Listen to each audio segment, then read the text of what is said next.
어라? 이 도연 씨에게서요 아주 끔찍한 냄새가 나더랍니다.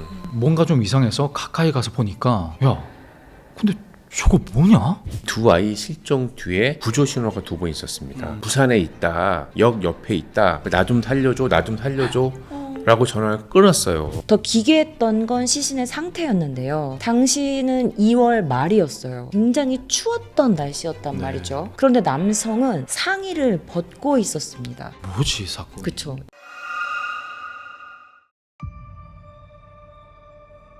괴담을 보다 시청자 여러분 반갑습니다. 공포라디오 쌈무이 인사드립니다. 차도원 전정영 의사입니다. 어떤 사건이라도 아주 자세하고 디테일하게 알려드리는 K장입니다. 오늘도 우리 전재용 형사님 그리고 K장님과 함께하는 괴담을 보다인데요. 우리 시청자분들이 궁금해하시는 사담 부생. 이미 알고 있는 드립이죠. 코너를 진행해 볼까 하는데 형사님 얼굴이 너무 타셨습니다. 조깅 좀 그만하셔야 되는 거 아니에요? 몇 번 안 했어요.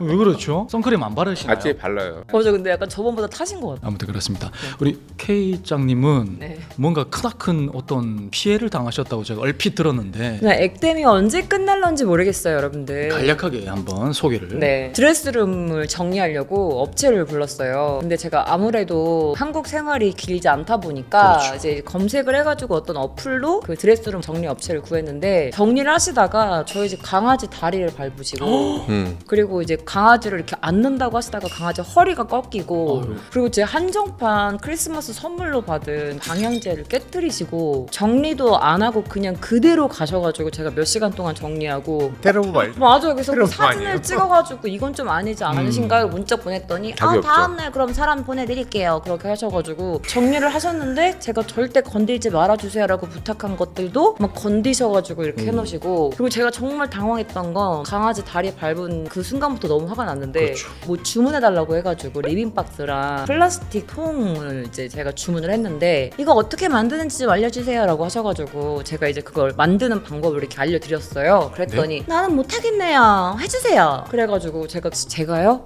제가 10개를 앉아서 그걸 저 쪼그리가 옆에서 앉아서 다 만들어드렸던 아니, 역할이 반대로 완전 된 거 아닙니까? 바뀌었죠. 난 못하겠다 이러시더라고요. 혹시 무슨 반말하시면서 저한테 정리 어플이 아니고 무슨 파괴자 어플? 그러니까 완전 파괴자 어플을 해가지고 그리고 옷도 결국에는 드레스룸도 그냥 리빙박스에 다 그냥 받기만 해놓고 다 이만큼 쌓아놓고 가셨어요. 정리된 게 없어요. 자 증거 사진 지금 보시겠습니다. 네, 보여드리겠습니다.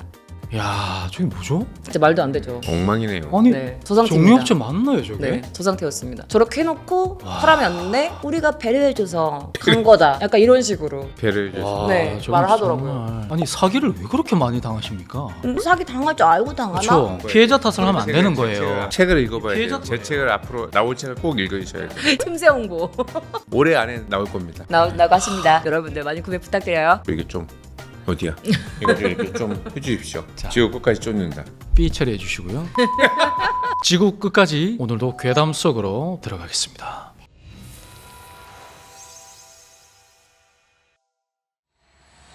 여러분들 혹시 술 좋아하십니까? 네, 저는 몸에 좀 맞는 편이라서. 익히 잘 알고 계시죠 시청자분들? 저도 좋아하는 편이긴 합니다. 자주 마시진 않지만 끊으신 지 좀 오래됐다고. 끄는 게 아니라 그냥 저도 만난 사람이 없고 맨날 집에만 있다 보니까 안 마신 지 한 2년 정도 된 것 같아요. 그건 좋아하시는 게 아닌데. 근데 먹을 땐 또 재밌게 먹고 어. 네. 안 먹을 때는 그냥 아예 안 먹고 저 혼술을 하는 편이 아니라서 저는 몸에 좀 안 맞아서 체질이 안 맞아서 잘 안 마시는 편인데 형사님처럼 꽤 깊게 즐기시는 분들이 있잖아요. 근데 술을 너무 좋아하면 한 번씩 겪는 게 바로 블랙아웃이죠. 네. 어젯밤에 집에 어떻게 왔는지 기억이 안 난다. 이게 뭐 술자리 무용담 정도로 흔히들 얘기하곤 하는데 분명히 자기 스스로 움직였지만 내 의지도 아니었고 기억도 안 나는 이 상황이 생각해보면 너무 소름 돋잖아요. 오늘 이야기의 주인공인 가명으로 준호 씨는요, 지금으로부터 약 5년 전인 20대 후반에 아주 힘든 시기를 보내고 있었어요. 회사를 나와서 인천 구월동에 목이 좋은 자리에 가게를 냈는데 아유, 당시 코로나 팬데믹으로 손님의 발길이 뚝 끊긴 거예요. 그래서 기존에 있던 알바들도 다 내보내고 이게 유지비만으로도 이 감당이 안 되는 수준인 거예요. 결국 전기세라도 아껴보려고 가게 휴일도 더 늘리고 그 사이에 알바를 하느라, 그러니까 다른 가게 알바를 하느라 정신이 없었어요. 근데 그렇게 해도 마이너스가 나니까 매일 숨이 콱콱 막히는 거죠. 준호 씨는 집에서 혼자 술을 마시다가 골아떨어지고 다시 일어나서 숙취에 시달리면서 또 알바를 가고 그런 상황이었어요. 준호 씨 상황이 너무 힘들어 보이니까 주변 친구들이 나섰는데요. 여름 휴가 시즌 전에 다 같이 밥이나 함께 하자라는 말이 나왔던 거죠. 모여서 기분 전환 겸 드라이브도 하고 1차는 너희 가게에서 2차는 친구 집에서 하기로 했어요. 그렇게 준호 씨까지 4명이 일정이 맞춘 날이 되었고 그 전날에도 준호 씨는 술을 실컷 마셔서 기억이 없었대요. 그래서 친구의 차 뒷좌석에 앉아서 숙취를 가라앉히는 중이었죠. 속은 계속 울렁거리고 머리가 멍한 게요. 기억은 잘 나지 않지만 분명히 엄청 퍼마신 것 같더래요. 사실 준호 씨는요, 그 무렵에 스스로 생각해도 알코올 의존증이다 싶은 그런 걸 느꼈던 게 한 달에 한두 번 정도는 꼭 필름이 끊길 때까지 마신다는 거예요. 그리고 친구들과 약속한 날 전날인데도 그 답답한 속을 어찌하지 못하고 그렇게 마셔버린 거죠. 그렇게 눈을 감고 팔짱을 낀 채로 뒷좌석 창에 기대서 얼마나 기다렸을까. 조금 늦는다던 친구 도연 씨가 도착을 해서 뒷좌석에 탔고 아 오랜만이다며 안부 인사를 하는데 어라? 이 도연 씨에게서요 아주 끔찍한 냄새가 나더랍니다. 도연 씨가 차를 타고 문을 탁 닫는데 왜 그 악취가 너무 심하면요 공기가 묵직하게 막 가라앉는 그런 느낌이 들잖아요. 어떤 느낌이었냐면 한여름에 음식물 쓰레기를 그대로 방치해서 푹 익힌 푹 삭힌 그런 냄새가 나더래요. 안 그래도 숙취로 속이 울렁거리는데 준호 씨는 정말 죽을 맛이었답니다. 그렇겠다. 그리고 다른 친구들 역시 묘하게 인상을 쓰는 게 이 준호 씨만 느낀 게 아닌 것 같았대요. 그런데 기껏 준호 씨 위로한다고 와준 친구한테 야 너 이상한 냄새나 말 못하지. 뭐 그렇게 말을 못하잖아요. 맞아요. 그렇다고 모른 척 하자니 또 너무 괴롭고 그때 다행히도 운전석에 앉아있던 친구가 앞뒤 창문을 모두 열고 그렇게 차는 출발했습니다. 근데 숙취를 겪어보신 분들은 아시겠지만 운전하는 차에 타고 있으면 점점 더 괴롭거든요. 덜컹거리는 차 안에서 두통에 속이 울렁거리는데 이 악취까지 나니까 정말 미치겠대요. 참다 못한 준호 씨는 결국 확 짜증을 냈고 미처 휴게소에 도착하지도 못하고 갓길에 차를 세웠어요. 속을 연신 개어내던 준호 씨는요 도연 씨에게 야 너 무슨 하수구 청소라도 하고 왔냐? 왜 이런 이상한 냄새가 나냐? 결국 말을 했군. 그렇게 대놓고 뭐라 했나 봐요. 근데 이 도연 씨와 다른 친구들 표정이 묘해요. 뭔가 떨떠름한 듯 당황한 얼굴이었거든요.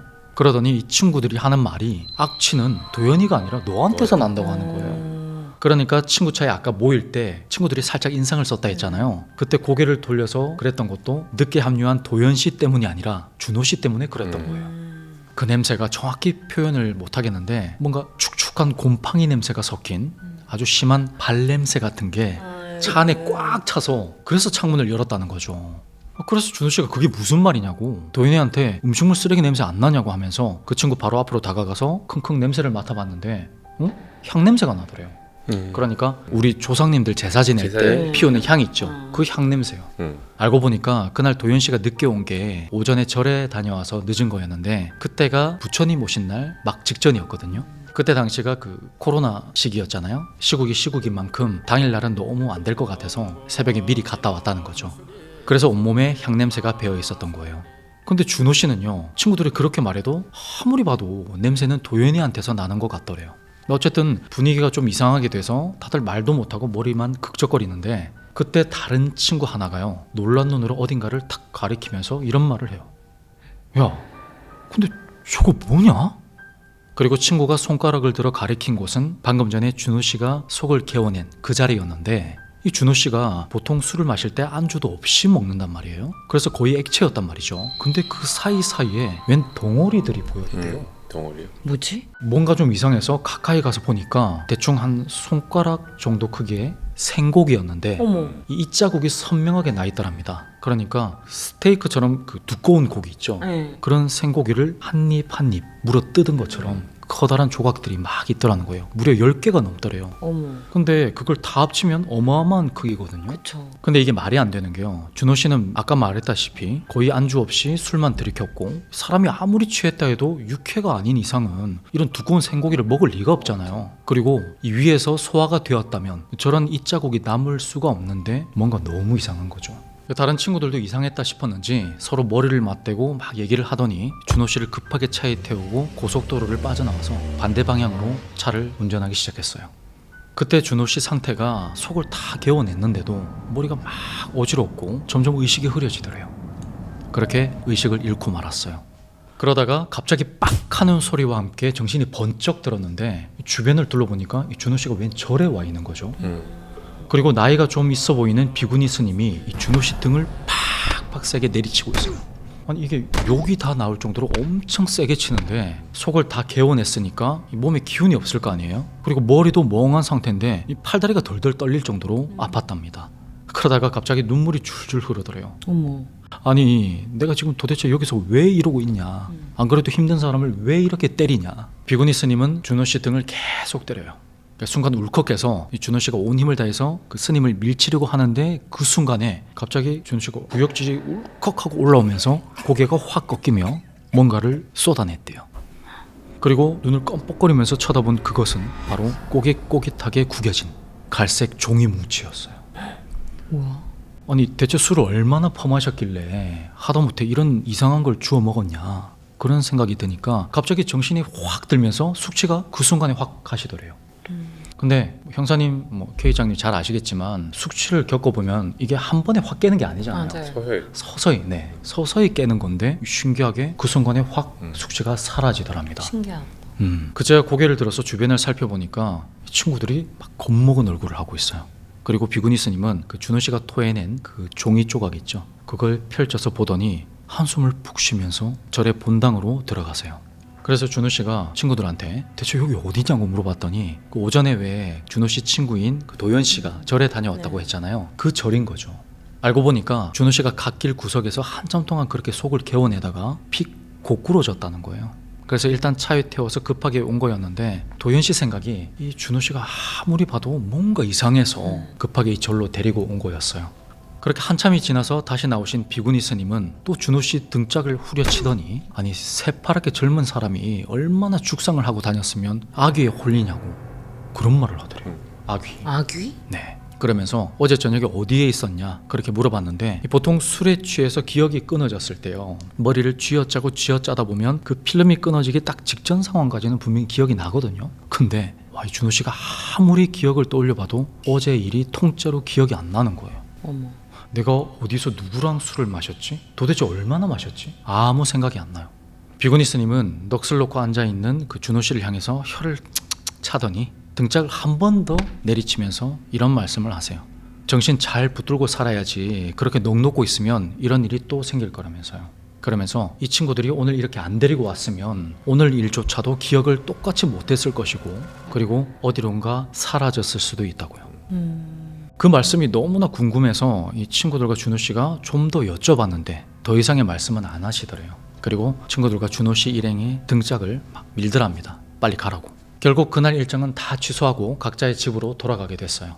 준호 씨는 걱정하는 친구들을 뒤로하고 평소에 숙소로 쓰던 그 가게 뒤쪽 방이 있었거든요. 그쪽으로 돌아왔죠. 근데 방에 딱 들어서는데 거기 바지 한 벌이 있는 거예요. 근데 그게 분명히 준호 씨 바지가 맞긴 했거든요. 근데 벗어서 바닥에 그대로 팽겨쳐둔 꼴을 보면 분명히 자기가 입고 벗어둔 게 맞는데 그 아랫단 있죠, 밑단이 진흙과 오물로 범벅이 돼 있는 거예요. 꼭 그 뻘밭이라도 다녀온 것처럼요. 준호 씨는 그제야 그 휴대폰을 막 뒤졌대요. 왜냐하면 준호 씨는 그 당시에 현금을 쓰지 않고 무조건 카드만 썼는데 내가 어제 일은 기억이 안 나지만 분명히 내가 술을 마시고 그런 생고기를 먹었다면 결제 내역이 있을 것이다. 그렇게 판단을 해서 알림 내역을 본 거죠, 카드 사용 내역을. 근데 전날 결제 내역이 하나도 없더래요. 어머. 아니 어디서 술을 마시고 생고기를 뜯어 먹었으면 그 결제 내역이 분명히 남아 있어야 하는데 없는 거예요. 대체 어디서 뭘 마시고 취했으며 그 생고기는 또 어디서 났는지, 그리고 그 진흙 묻은 바지는 뭔지, 그리고 토해낸 그 종이 뭉치는 뭐였는지 아무 기억이 안 나더랍니다. 평소에 그 준호 씨 행동 반경에 그 진흙이 묻을 만한 그런 장소는 없었거든요. 이게 다행인지 뭔지 그날 이후 준호 씨는 술을 딱 끊었답니다. 다행이다. 비구니 스님의 말씀대로 진짜 어느 날 갑자기 어디론가 쥐도 새도 모르게 사라질지도 모른다는 그런 생각을 하면서요. 자, 이야기를 끝마치면서 형사님 혹시 이 이야기를 들으시고 금주하실 생각은? 아직까지는 고기를 많이 안 뜯어 먹어서 좀 더 먹어야 되겠습니다. 혹시 그 형사님 블랙아웃이 온 적이 있습니까? 그것도 있죠, 간혹. 근데 기억을 되돌리 보면 본인의 본능대로 행동이 나오는 거예요. 수갑 채우고 예, 체포하고. 그러니까 본인이 이제 술 먹고 싸우는 사람들은 필름 끊겨서 싸우고 원래 그런 사람. 원래 조용했던 사람들은 그냥 필름 끊겨도 그냥 조용히 귀가하고. 저는 가끔씩 좀 소름 끼칠 때가 눈을 딱 떴는데 기억은 안 나는데 몸에서 좋은 냄새가 나는 거예요. 근데 내가 다 깨끗이 씻고 옷까지 걸어놓고 그리고 자. 그러니까 본인이 평소 했던 대로 그대로 나온다는 그러니까 게 바디로션까지 다 바르고 예. 제가 잔 거예요. 근데 와. 그 기억이 아예 없는 거예요. 괴담 같다. 저- 놀랍게도 저는 살아오면서 필름이 끊긴 적이 단 한 번도 없어요. 우와. 그러니까 끊길 만큼 먹질 않아요. 먹질 않아. 이런 게 되게 자제를 하는 중요한 거죠. 거야. 자제가 중요해. 아니라 술 못 먹어서 요만큼밖에 못 먹는데. 네, 아무튼 자기 체질에 맞게 그래요. 적당히 조절해서 뭐 하시면 되니까. 좋은 먹고 맞아요. 싫은 거안 맞아요. 먹으면 되는 거죠. 맞습니다. 네. 아무튼 필름 끊기는 일은 없어야겠습니다. 여러분들 그 이번 이야기를 들으시고요. 여러 가지 그런 미스테리한 그런 부분들이 있잖아요. 여러분들 생각이 어떠신지 많이 궁금합니다. 댓글로 많이 남겨주십시오. 저 그 뱉은 종이 있잖아요. 네. 저 그 부적이 아닐까 생각을 했었거든요. 딱 들은 순간 갈색 종인데 뭔가 어디 부적을 떼서 먹은 게 아닌가 막 그런 생각이 좀 들었어요. 아, 빛바래면 그럴 수도 네, 있겠다. 그리고 약간 네. 향 냄새가 막 구역질 나는 거면 진짜 뭐가 씌인 게 맞는 것 같기도 하고. 이어서 생각해 보면 구판을 버릴 때 생고기를 사용하거든요. 맞아요. 그런 생각이 갑자기 순간 들었어요. 진짜 K장님 말씀대로 부적을 먹었고 또 이어서 제가 구판에서 생고기를 먹었다 했잖아요. 어딘가에서 구판이 벌어진 거예요. 아, 근데 거기를 이제- 그 구판에 어떤 주인공이 있을 거 아니에요. 령이 있을 네. 거 아니에요. 주인공인 령이 그 령이 준우 씨한테 씌인 거야. 뭐 옮긴 거구나. 그래서 실제로 가서 생고기를 또 와, 더욱더 다양한 의견 모시겠습니다.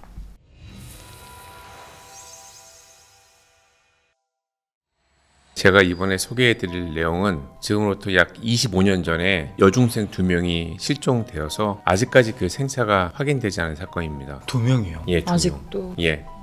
그때는 2001년이었어요. 대구에서 김기민 그리고 민경미라는 중학교 3학년 여학생들이 있었어요. 둘 다 키가 크고 얼굴이 예뻐서 당시에는 얼짱이라는 단어를 많이 사용했었잖아요. 대구에서 얼짱을 불렸는데 2001년 12월 7일 경미는 학교를 마치고 오후 5시경에 친구들과 오락실에서 놀다가 6시에는 남자친구하고 부식집에서 저녁을 먹고 그 이후에는 PC방에서 계속 놀았어요. 그리고 김인희는 오후 3시경에 집을 나와서 대구에 있는 팔달 시장 인근에 놀다가 밤늦게 PC방으로 같이 가서 둘이 만납니다. 그리고 두 아이는 자정 무렵에 택시를 타고 그 이후로 귀가를 하지 않아요. 그래서 부모님들이 경찰에 신고를 했습니다. 그런데 요즘과 달리 당시에는 13세 미만 아주 어린 미성년자 아니면 실종이 되어도 그렇게 집중 수사 대상이 아니었어요. 단순 가출일 수 있다. 단순 약간. 가출이라고 생각했고 13세 미만이면 유괴됐을 경우를 생각을 한 거죠. 저도 이제 기억이 나는데 그런 게 전반적인 좀 분위기였어요. 골든 타임이 중요한. 예. 맞아요. 그때 당시 경찰이 고작 확인한 것은 아이들이 대구 팔달시장 인근에서 택시를 타고 북부 시외 버스 터미널에서 내렸다는 사실밖에 없었습니다. 네. 그런데 이들이 실종하기 전날 의문의 남성이 등장을 해요. 김인희가 오후에 시내에서 약속이 있었는데 김인희를 데리러 차를 가지고 온 젊은 남성이 있었다는 겁니다. 성인이네요. 예, 성인이죠. 두 아이가 이 자정 무렵 만나러 간 사람이 이 남성일 가능성이 굉장히 높아요.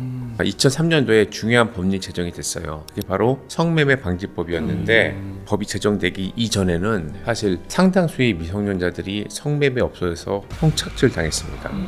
미성년자들이 스스로 이 성매매 업소에 가는 경우 거의 없었고 대부분이 중간 소개업자가 성매매 업소로 팔아넘기는 방식이었어요. 말 그대로 인신매매였죠. 그러니까 소개업자들은 처음에 미성년자들한테 어떻게 접근을 하냐면 먹을 걸 사주고 선물도 사주면서 친절하게. 예, 좋은 오빠로 접근을 해요. 그런 다음에 어느 정도 환심을 사게 되면 친하게 되고 신뢰관계가 쌓이면 성매매 업소에 팔아넘기는 방식이었어요. 왜 이 말씀을 드리냐면 두 아이 실종 뒤에 구조 신호가 2번 있었습니다.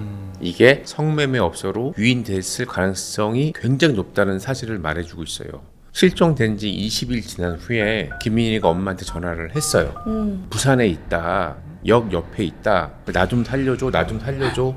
라고 전화를 끊었어요. 그 당시 부산역이나 자갈 지역 인근에 성매매 업소가 많았다고 합니다. 그리고 실종 약 3달 후에 경미가 당시 유행했던 세이클럽이라고 있었어요. 네네네. 그 세이클럽 메시지를 통해서 친구에게 무섭다. 나 좀 찾으러 와줘.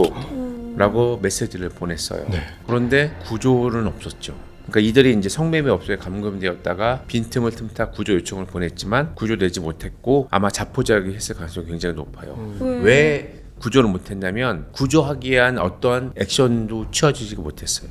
왜 안 한 거죠? 안 한 거죠, 사실 제대로. 부모님들이 일부 경찰한테 요청을 했지만 그냥 스스로 가서 뭐 찾아보라는 식으로 어머, 부산역 어머. 찾아가서 그렇게 얘기를 했다고 하더라고요. 그 경찰은 잘려야 되는 거 아니에요? 구속돼야죠. 진짜. 이제 그때 당시만 해도 아이들이 없어지면 가출이라고 다 치부하던 시절이었어요. 그런 시대상도 있었어요. 또 이제 어떤 일이 있었냐면 경미의 남자친구가 있었는데 남자친구에게 모르는 전화가 와서 전화를 받아보니까 어떤 남성이 전화를 해서 내가 경미의 새 남자친구다라고 소개를 하면서 서로 이제 그런 말다툼이 있었을 거 아니에요. 그래서 그런 팔달시장에서 한번 만나자라고 했는데 근데 나타나지는 않았다고 해요. 근데 이 남성이 전화한 이유가 저는 단순히 장난은 아니었다고 봅니다. 어떤 의도가 있었어요. 피해자의 기존 관계를 정리하려고 하는 거예요. 그리고 이 애는 내 관할 영역에 있다라고 통보를 한 거죠. 그리고 피해자한테는 어떤 걸 보여주냐면 친구와 가족으로부터 차단을 해서 내 주변 사람들도 내가 차단, 통제를 할 수 있다 라는 메시지를 심어주기 위한 수법으로 보입니다. 넌 구조되지 못한다. 예. 그리고 제가 이제 생각을 해보니까 아이들이 당시에 중학생이었어요. 근데 몇 년 후에 주민등록증을 발급받아야 하잖아요. 그렇죠. 근데 공식적인 흔적은 없는 걸로 알고 있어요. 그러면 딱 두 가지 가능성이에요. 무적자인 상태로 계속 지냈거나 아니면 전혀 다른 사람이 인적사항을 활용해서 주민등록증을 발급받는 거죠. 만약에 다른 사람의 인적사항을 도용해서 주민등록증을 받았다고 하면 그 아이들이 지문이 있다고 해요. 가족들이 평소에 이제 활동했을 거니까 이 지문 대조를 통해서 확인을 할 수 있어요. 근데 지금 이게 어떻게 됐는지는 저는 알 수는 없는데 만약에 진짜 살아 있어서 다른 사람으로 살고 있다고 해도 그걸 확인할 수 있습니다. 그리고 이제 살아있는데도 만약에 집으로 돌아오지 못하는 데는 몇 가지 심리가 복합적으로 작용하는 것 같아요. 먼저 이제 반복적으로 이렇게 성착취를 겪으면서 수치심 그리고 자책감이 이제 형성이 되고 그리고 자기를 이제 피해자라기보다는 나 때문에 이렇게 됐다 잘못을 저지르는 사람이라고 느끼게 됩니다. 아니야. 그러면 그런 생각 때문에 가족들 앞에서 털 면목이 없어지게 되는 거죠. 그리고 여기에다가 이 사실을 알면 가족들이 나를 버릴 것이고 실망할 것이라는 두려움까지 가해지게 됩니다. 가족을 보고 싶은 마음도 있지만 이 보고 싶은 마음보다 연락을 피하고 싶은 마음이 더 커질 수밖에 없어요. 내가 좀 더럽혀졌다고 생각이 그렇죠, 드는구나. 예. 그리고 또 시간이 길어질수록 이 공백을 정말 어떻게 설명하고 처리할 것인가에 대한 의문점, 막연함이 있어요. 지금이라도 돌아갈 수 있다는 생각보다는 이제는 너무 늦었다는 체념이 더 앞서게 됩니다. 자포자기하게. 예, 그래서 물리적으로 지금은 돌아갈 수 있다고 해도 나는 이제 스스로를 돌아갈 수 없는 사람이라고 규정해 버리고 전혀 다른 인생을 살아갈 수도 있다는 생각이 들더라고요. 너무 마음이 아프다. 그렇죠. 저도 이거 하면서 마음이 너무 아프더라고요. 25년 기간 동안 그리고 또 어떤 물리적 흔적도 발생되지 않았다면 또 가능성은 강력 사건 피해 가능성도 사실 열어들고 수사를 해야 됩니다. 아이들이 사라졌던 2001년 당시에는 CCTV 그런 게 사실 그렇게 설치가 많이 안 돼 있었잖아요. 만약에 폐쇄된 공간에서 아이들이 성폭력, 폭행, 약물 투약 등을 당하다가 사실 숨졌더라도 기록이 전혀 남아있지 않을 확률이 있어요. 그래도 그런 가능성도 배제할 수 있습니다. 그렇죠. 이 사건을 저도 예전에도 알고 있었고 새롭게 이제 분석을 하면서 가장 화가 나고 안타까운 점이 아이들이 그런 구조 신호를 벌써 보냈잖아요. 네. 맞아요. 두 번이나 살려달라고 보냈는데 이 신호가 구조로 연결이 되어야 되는데 끊긴 거예요. 가장 큰 잘못은 당시 경찰의 대응이었어요. 맞아요. 물론 이제 구조적인 뭐 문제도 있고 복합적인 문제예요. 너무 단순한 문제는 아니고 하지만 이 경찰관들의 무성의한 대응이 결국 장기 미제 사건이 되어버렸죠. 너무 화나네요. 맞죠. 그 사람들은 이미 다 퇴직했을 거예요. 시간이 뭐 흘렀기 때문에. 와. 저도 경찰 퇴직한 입장이지만 이 후배들이 찾아야 돼요. 생사만 확인하면 그 사람들한테 강제로 만나게 할 수는 없어요. 네, 부모를. 맞습니다. 성인이기 때문에 본인들이 뭐 있던 과거가 있고 나는 그냥 이대로 살고 싶고 부모님한테 미안하다는 마음을 전해달라고 하면 그 정도라도 전달해주면 부모님은 마음은 그래도 그쵸. 어느 정도 한실은. 한실은 놓죠. 살아만 있었으면 좋겠네. 예, 그런 맞아요. 거라도 그게 부모님 마음이니까. 좀 됐으면 좋겠다라는 생각이 들고 현재 이 사건이 어디까지 됐는지는 저도 사실 잘 모릅니다. 그리고 이제 이렇게 이루어졌다고 하더라도 본인이 이런 사실을 외부에 알려지는 걸 원치 않으면 여기까지만 하고 이제 알려지지 않을 수도 있습니다.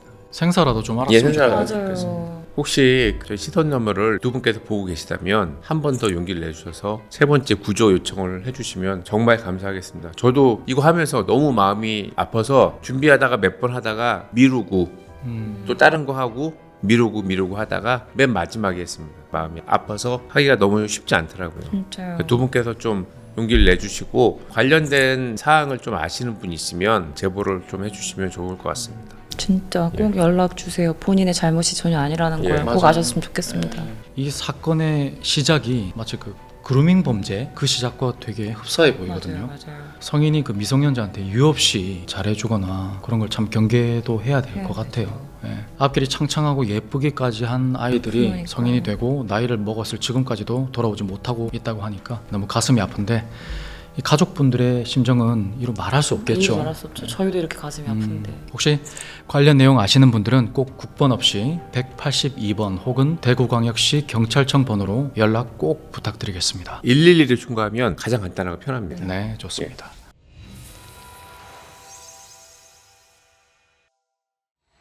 자, 제가 들려드릴 이야기는요, 1989년도에 일어난 사건입니다. 1989년 2월 28일 저녁, 일본 후쿠시마현 타무라군 미야코 지천에서 일어난 일인데요. 눈이 아직 녹지 않은 아주 조용한 산골 마을이었습니다. 자, 사건이 일어난 곳은 한 초등학교의 여교사 숙소였는데요. 당시 그 숙소는 학교 바로 옆에 붙어 있었고, 젊은 여고사 몇 명이 생활하고 있었다고 합니다. 자, 그날도 한 여교사는 평범하게 하루를 마치고 이제 숙소로 돌아옵니다. 저녁 시간, 밖은 이미 어두워져 있고 그리고 산골 특유의 차가운 공기가 내려앉아 있었다고 합니다. 자, 그녀는 난방도 약한 숙소 안으로 들어와서 일단 외투를 벗고 평소처럼 화장실로 향합니다. 자, 그리고 변기에 앉으려던 순간 문득 이상한 느낌을 받습니다. 변기 안쪽 깊은 곳에 뭔가 검은 물체가 보였던 거예요. 처음엔 그냥 쓰레기인가? 라고 생각을 했대요. 쥐? 네, 근데 자세히 보니까 어머나, 분명 신발 같은 모양의 형체가 보였다고 해요. 네. 남성용 구두처럼 보였다고 합니다. 그 순간 여고사는 기분이 좀 싸해졌다고 해요. 왜냐하면 당시 시골 지역 화장실 구조 때문이었는데요. 1980년대 후쿠시마의 시골 마을은 아직 하수도가 제대로 이렇게 정비되지 않은 곳이 많았다고 해요. 지금처럼 이제 변기물이 이렇게 내리면 쑥 내려가는 그런 곧장 하수 처리장으로 내려가는 그런 게 아니라 변기 아래에 거대한 정화조가 연결되어 있었고 그 배설물은 그 안에 모여 있다가 나중에 수거업자가 퍼가는 방식이었던 거죠. 그러니까 푸세식 화장실이었던 거죠. 즉 변기 아래에는 오물밖에 없어야 하는 게 정상이죠. 그런데 그 안에 사람 구두가 보인다? 그래서 그것 자체가 이미 좀 뭔가 상황 설명이 안 되는 상황이었던 거죠. 그래서 불안해진 여교사는 일단 손전등을 들고 와요. 그러고 나서 숙소 밖으로 나갑니다. 그리고 변기와 연결된 정화조 뚜껑을 조심스럽게 열어봅니다. 순간 지독한 악취가 훅 하고 올라와요. 그냥 코를 막은 채 손전등을 비춰가지고 안을 이렇게 들여다보는데 그 다음 순간 그녀는 깍 하고 비명을 지를 수밖에 없었어요. 뭐죠? 정화조 안에 사람 다리가 튀어나와 있었기 때문입니다. 양쪽 신발은 벗겨져 있었고 사람의 하반신이 거꾸로 박혀 있는 것 같은 모습이었다고 합니다. 그녀는 그대로 학교를 뛰어나와서 아직 남아 있었던 교감 선생님과 교사분들께 지금 이 사실에 대해서 알렸고 곧 경찰과 소방대가 출동합니다. 하지만 더 충격적인 건 바로 이 다음부터인데요. 소방관들이 정화조 안에 들어간 사람을 끌어내려고 했는데 전혀 나오지가 않았던 겁니다. 정화조 입구가 너무 좁았기 때문이에요. 발목을 잡아당겨도 꿈쩍하지 않았다고 합니다. 결국 경찰과 소방대는 중장비를 부를 수밖에 없었는데요. 그리고 정화조 주변 콘크리트를 통째로 깨부수고 땅을 파낸 뒤에야 그때서야 시신을 겨우 꺼낼 수 있었다고 합니다. 어떻게 들어간 거야? 그러니까요. 그리고 모습을 드러낸 시신. 그건 26살의 남성의 시신이었습니다. 더 기괴했던 건 시신의 상태였는데요. 당시는 2월 말이었어요. 후쿠시마 북부는 아직도 굉장히 추웠던 날씨였단 말이죠. 그런데 남성은 상의를 벗고 있었습니다. 벗은 옷은 품 안에 이렇게 둥글게 말아서 꽉 끌어안고 있었대요. 마치 추위를 견디려는 사람처럼 이렇게. 몸에는 큰 외상은 없었다고 합니다. 무릎과 팔꿈치 부근에 약간 긁힌 상처 정도만 있었고 심한 폭행의 흔적이나 뭐 칼자국 그런 건 없었다고 해요. 시신은 오물 범벅 상태였다고 합니다. 소방대는 시신을 꺼낸 뒤에 물로 씻어냈고 다시 소방서로 옮겨서 재차 세척한 뒤에 부검을 진행했다고 합니다. 그리고 나온 사망 원인은 저체온증과 흉부순환장애, 즉 살아있는 상태로 저 좁은 정화조 안에 들어가서 그대로 얼어 죽었다는 말인 거예요. 그리고 경찰은 발표합니다. 이 남성이 여교사를 훔쳐보기 위해서 스스로 정화조 안으로 들어갔다가 빠져나오지 못해서 죽었다 이렇게 발표를 해버린 거예요. 하지만 이 발표가 나오자 마을 분위기는 완전히 뒤집힙니다. 왜냐? 그 사람이 그럴 리가 없다. 마을 사람들 전부 그렇게 증언을 한 거예요. 죽은 청년은 마을에서 평판이 아주 좋았던 인물이었다고 합니다. 부모님과 할머니를 모시고 살고 있었고 성격도 굉장히 활달했다고 해요. 고등학교 시절에는 밴드 활동을 하면서 기타도 쳤고 감수성도 풍부한 청년이었다고 합니다. 게다가 그는 후쿠시마 원자력 발전소 유지보수 회사에서 근무를 하고 있었다고 해요. 회사에서는 영업 주인까지 맡고 있었고 마을 행사 사회도 자주 맡을 정도로 인기도 굉장히 많았다고 합니다. 촌장 선거 때에는 찬조 연설까지 부탁받을 정도로 인기가 아주 많은 남성이었어요. 그런 사람이 여자 화장실 및 정화조에 숨어 들어가서 여성을 엿보려고 하다가 죽었다? 마을 사람들은 도저히 믿을 수가 없었습니다. 결국 주민 4,000명 이상이 재수사를 요구하는 서명까지 경찰에 제출할 정도였어요. 그리고 사건은 점점 더 이상해집니다. 의문은 이뿐만이 아니었기 때문인데요. 정화조 입구를 매놓을 직경이 겨우 36cm였기 때문입니다. 그런데 당시 25살에서 29세 남성의 평균 어깨 너비가 대략 40.4cm 정도였대요. 즉 계상상으로만 봐도 성인 남성이 정상적으로 들어가기 어려운 크기였던 겁니다. 설령 체구가 아주 작은 사람이라고 해도 상당히 무리해서 몸을 꾸겨 넣지 않으면 들어갈 수 없는 수준의 크기였던 거죠. 실제로 당시 현장 구조를 본 사람들도 저 안에 사람이 들어가는 것 자체가 이상해요 라고 말을 할 정도였다고 합니다. 어깨를 움츠리고 몸을 비틀면 아주 간신히 들어갈 수는 있지만 상식적으로 생각하면 오히려 중간에 포기해야만 하는 크기였던 거죠. 게다가 안은 오물로 가득 차 있었고 숨쉬기조차 어려운 밀폐 공간이었단 말이에요. 정말 사람이 단순히 엿보기 위해서 목숨을 걸고 그 오물 안으로 그 좁은 크기의 그 공간으로 들어갔다? 당시에도 이런 의문은 굉장히 많았다고 합니다. 게다가 발견된 신발 상태도 이상했습니다. 한 짝은 여교사 숙소 변기 안에서 발견됐지만 다른 한 짝은 근처 제 방에서 발견됐다고 합니다. 그러니까 만약에 경찰의 주장대로라면 그는 신발 한 짝을 흘리면서까지 굳이 정화조까지 기어 들어갔다는 뜻이 되는 거예요. 상식적으로 이해가 안 되는 상황이었던 거죠. 그리고 기괴했던 건 그의 상의였습니다. 2월의 후쿠시마 밤 공기는 뼛속까지 시릴 정도로 추웠다고 합니다. 그런데 왜 굳이 옷까지 벗고 그 정화조 안에 들어갔던 것일까? 단순 변태 심리로만 설명하기엔 너무 비정상적인 상황인 거죠. 게다가 그의 마지막 행적도 굉장히 모호했다고 하는데요. 그는 2월 23일 선배의 송별회에 참석한 뒤에 새벽에 귀가를 합니다. 그리고 다음날 오전 10시쯤 아버지에게 잠시 다녀올게요 라는 말을 남긴 뒤에 사라졌습니다. 그 이후 행적이 완전히 끊겨버린 거예요. 그리고 그의 승용차는 여교사 숙소 근처 농협 주차장에서 발견됩니다. 차 키는 그대로 꽂혀 있었고요. 그는 대체 누구를 만나러 갔던 것일까요? 그리고 왜 하필 여교사 숙소 근처였을까요? 이게 시간이 지나면서 마을에는 여러 소문들이 퍼지기 시작합니다. 당시 마을에서는 촌장 선거가 굉장히 과열된 상태였대요. 작은 시골 마을이었지만 선거 분위기가 생각보다 굉장히 험악했대요. 청년은 특정 후보 측으로부터 찬조 연설까지 부탁받을 정도로 영향력이 있었는데 결국 그 부탁을 거절했다고 합니다. 선거판이 지나치게 혼탁해지는 걸 보고 염증을 느꼈다는 이야기도 남아 있습니다. 그러자 일부 주민들 사이에서는 선거 관련 원한으로 인해 이 청년이 제거된 것이 아니냐라는 소문이 돌기 시작합니다. 단순히 죽인 것도 아니라 일부러 가장 굴욕적이고 기괴한 방식으로 시신을 유기했다는 겁니다. 또 다른 이야기도 있습니다. 여교사는 사건 전부터 사실 계속 장난 전화에 시달리고 있었대요. 그런데 청년은 그 장난 전화 범인이 누군지 짐작이 간다, 이렇게 주변에 말한 적이 있다고 합니다. 그래서 어떤 사람들은 청년이 범인을 만나러 갔다가 오히려 제압당해서 정화조 안으로 밀어 넣어진 것이 아니냐라고 추측하기도 했습니다. 하지만 어디까지나 추측일 뿐이긴 하죠. 결정적 증거는 끝내 발견되지 않았습니다. 그리고 2011년 후쿠시마 원전 사고 이후 이 사건은 다시 재조명됩니다. 왜냐하면 죽은 청년이 원전 유지보수 회사 직원이었기 때문인데요. 당시 후쿠시마 제2원전에서는 사고 은폐 의혹이 있었다고 합니다. 1989년 1월 원자로 내부 부품 사고가 발생했는데 이미 그 이전부터 이상 경고가 있었음에도 불구하고 무시하고 계속 가동을 한 거죠.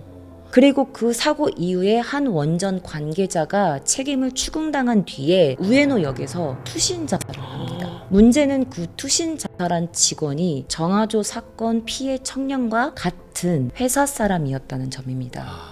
그러자 인터넷에서는 무서운 음모론이 퍼지기 시작하는데요. 청년이 원전 내부에 무언가를 알게 된 것이 아니냐, 혹은 동료의 죽음에 의문을 품고 조사하다가 입막음 당한 것이 아니냐라는 이야기가 있었습니다. 가능성이 있네요. 네. 심지어 어떤 사람들은 이 청년이 원전 관련 누군가에게 살해당한 뒤에 정화조 안에 유기된 것이 아니냐라는 주장까지 하는 사람들이 나타나게 됐습니다. 일본의 독립 다큐멘터리 감독 와타나베 이츠키라는 사람은요, 이 사건을 바탕으로 바리조건이라는 작품을 만들기까지 했습니다. 이 다큐멘터리는 이 죽음이 단순 변태 사건으로 보기에는 너무 이상하다라는 분위기를 강하게 풍기고 있는 작품입니다. 정화조 안에서 발견된 젊은 남성의 시신, 억지로 몸을 구겨 넣어야 하는 좁은 공간, 그리고 차가운 그 날씨에 상의를 벗고 그 상의를 꼭 끌어안고 있었던 남성의 시신, 그리고 그 오물 속에서 굳이 거기를 들어갔다? 이 모든 것들이 너무 이상한 상황이잖아요. 지금도 일본에서는 이 사건을 두고 계속 같은 말이 따라다닙니다. 정말 단순 변태 사건이었을까? 여러분들의 생각은 어떠신가요? 뭐지 이 사건? 그쵸. 일단은 본인이 스스로 들어갈 일은 없고요. 그쵸. 네, 나올 수가 없는데 그걸 왜 들어가겠어? 근데 부검을 해본 결과 그 정화조 안에서도 살아 있었다는 거죠. 네, 저체온증 거기다가 숨을 쉬고 못 쉬고 있었다는 게 있으니까. 폐에 뭔가 남아 네, 있었겠죠, 맞아요. 그죠? 그러면 누군가에 의해서 그렇게 빠뜨림을 당하고, 그쵸. 보통 우리 옷을 입고 있으면 저체온증이 더 온다고 하거든요. 그래서 구조대가 올 때까지 그렇게 벗었던 게 그걸 아닐까. 알았을 거예요. 아니면 누군가가 그 정화조에 본능적으로 추운데. 이 남자가 안 들어가니까 옷을 벗긴 다음에 꾸겨 넣은 걸 수도 근데 있어요. 굳이 거기를 왜 꾸겨놨을까요? 그러니까요. 썩으라고. 아니, 그러니까 시신 처리할 수 있는 방법이 근데 여러. 그 구두만 발견되지 않았어도 완전 범죄일 수도 있었던 거죠. 되게 준비가 좀 미흡한 상태에서 맞아요. 급하게 처리된 것 같아요. 또 밤이었고 하니까. 뭔가 의문이 많이 드는 사건이었습니다. 여러분, 오늘도 무시무시하고 오싹한 그리고 안타까운 사건들 얘기해봤는데요. 여러분 구독과 좋아요, 알림 설정 부탁드리고요. 그리고 아래쪽에 하이프 점수 꼭 한 번씩 올려주시길 바랍니다. 그럼 저희는 다음 시간에도 무시무시한 이야기를 찾아들고 뵙도록 하겠습니다. 오늘도 감사합니다.